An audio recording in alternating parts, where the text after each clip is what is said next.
Hi friends, ఎంత కొత్తగా stories ఇచ్చినా వ్యూస్ రావట్లేదు, లైక్స్ రావట్లేదు, సబ్స్క్రైబర్స్ రావట్లేదు. Please like and subscribe. Hasini తన పనిలో మునిగిపోయింది.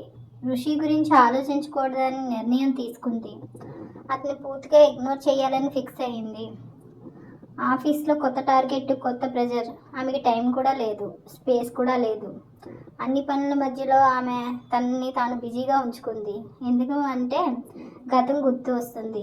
అది ఆమెకి ఇష్టం లేదు. అందుకే పని మీద ఫోకస్, మిగతావన్నీ సైడ్. ఇది ఇలా ఉండగా ఆఫీస్లో ఒక కొత్త వ్యక్తి వచ్చాడు. పేరు అరవింద్. అతను కామ్గా ఉంటాడు, కానీ పని అంత ఎఫిషియెంట్ కాదు. చాలాసార్లు మిస్టేక్స్ చేస్తాడు. టీంకి బడ్డెన్లా అనిపిస్తుంది. కానీ హాసిని మాత్రం అతన్ని జడ్జ్ చేయలేదు. అతన్ని ఇంప్రూవ్ చేయాలి అని తనలో తానే అనుకుంది. అతనితో పేషెంట్లీ వర్క్ చేయడం మొదలుపెట్టింది. అరవింద్కి ఇది కొత్త అనుభవం. ఎవరూ ఇలా గైడ్ చేయలేదు. హాసిని ఎక్స్ప్లెయిన్ చేసే విధానం అతనికి కాన్ఫిడెన్స్ ఇచ్చింది. కానీ ఆమెకు మాత్రం ఈజీ కాదు. తన పనితో పాటు ఇంకొకరి పని కూడా హ్యాండిల్ చేయాలి. కొన్నిసార్లు ఫ్రస్ట్రేషన్ వచ్చేది, కానీ బయటికి చూపించలేదు. ఆమె లక్ష్యం క్లియర్.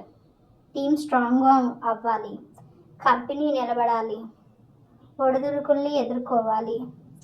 ఆ మైండ్ ఒక్కసారిగా డ్రాఫ్ట్ అవుతుంది. ఋషి గుర్తు వస్తున్నాడు.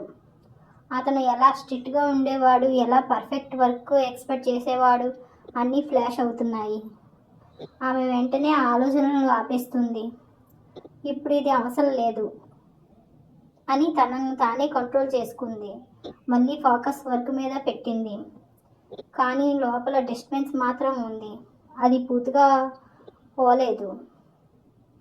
ఇంకా ఒక ప్రెజర్, కంపెనీ టార్గెట్స్. ఈసారి మిస్ అయితే మళ్ళీ ఛాన్స్ రాదు. సిచ్యువేషన్ డేంజరస్ అవుతుంది. హాసినికి అది క్లియర్గా తెలుస్తుంది. అందుకే ఆమె ఇంకా ఎక్కువ వర్క్ చేస్తుంది. Late nights, early mornings, rest almost zero. ఆమెకి ఒక ఎయిమ్ మాత్రమే ఉంది, ఈసారి ఫెయిల్ అవ్వకూడదు. అందుకనే ప్రతి చిన్న విషయంలో కూడా కేర్ఫుల్గా ఉంటుంది. ఏ మిస్టేక్స్కి స్పేస్ ఇవ్వడం లేదు. అదే సమయంలో ఋషి ఇంట్లో పరిస్థితి మారుతుంది. అతని పేరెంట్స్ ఒక నిర్ణయం తీసుకున్నారు. ఇప్పుడు పెళ్లి గురించి ఆలోచించాలని చెప్పారు. ఋషి మొదట ఇగ్నోర్ చేశాడు, కానీ వాళ్ళు వదలట్లేదు. మళ్ళీ మళ్ళీ అదే టాపిక్ తీసుకొస్తున్నారు. ప్రెజర్ పెరుగుతుంది. చివరికి చూద్దాం అని చెప్పవలసి వచ్చింది. అది కమిట్మెంట్ కాదు, కానీ కంప్లీట్ రిజెక్షన్ కూడా కాదు. ఆ మాట చెప్పిన తర్వాత ఋషి మైండ్ కామ్ కాలేదు. ఏదో మిస్సింగ్ అనిపించింది. అతను సడన్గా ఒక డెసిషన్ తీసుకున్నాడు. ఆఫీస్కి వెళ్ళాలని. కారణం బిజినెస్ అని చెప్పుకున్నాడు.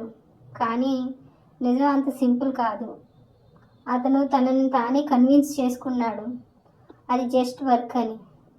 కానీ లోపల ఇంకో రీజన్ ఉంది. అది అతనికి క్లియర్ కాదు. ఆ మాట చెప్పిన తర్వాత ఋషి మైండ్ కామ్ అయ్యింది. ఏదో మిస్సింగ్ అనిపించింది.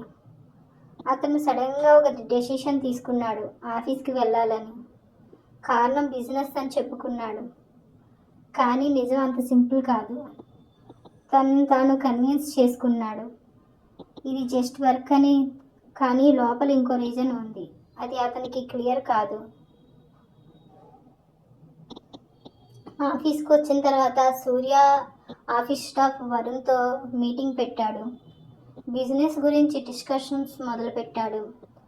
నెంబర్స్, ప్లాన్స్, ఎక్స్ప్లెనేషన్స్ అన్నీ సీరియస్గా సాగాయి. సూర్యకి మాత్రం చాలా సంతోషంగా ఉంది. ఋషి మళ్ళీ ఇన్వాల్వ్ అవుతున్నాడని. ఇది మంచిది, ఆఫీస్కి బిజినెస్కి కూడా అనిపించింది. టీంకి కూడా కాన్ఫిడెన్స్ పెరిగింది. ఋషి ప్రెజెన్స్ అంటే ఆటోమేటిక్గా ఎనర్జీ ఫుల్గా పెరిగిపోతుంది. కానీ మొత్తం సమయంలో ఒక్క విషయం మాత్రం మిస్సింగ్. అది హాసిని పేరు ఒక్కసారి కూడా రాలేదు. సూర్య అడగాలనుకున్నాడు, కానీ ఆపుకున్నాడు. ఋషి రియాక్షన్ ఎలా ఉంటుందో తెలీదు. అందుకనే సైలెంట్గా ఉండిపోయాడు. ఋషి కూడా హాసిని గురించి పెద్దగా అడగలేదు. అది ఇంటెన్షనల్గానో లేక అవాయిడ్ చేస్తున్నాడో అర్థం కాలేదు సూర్యకి. టెన్షన్ మాత్రం తనలో బిల్డప్ అవుతుంది.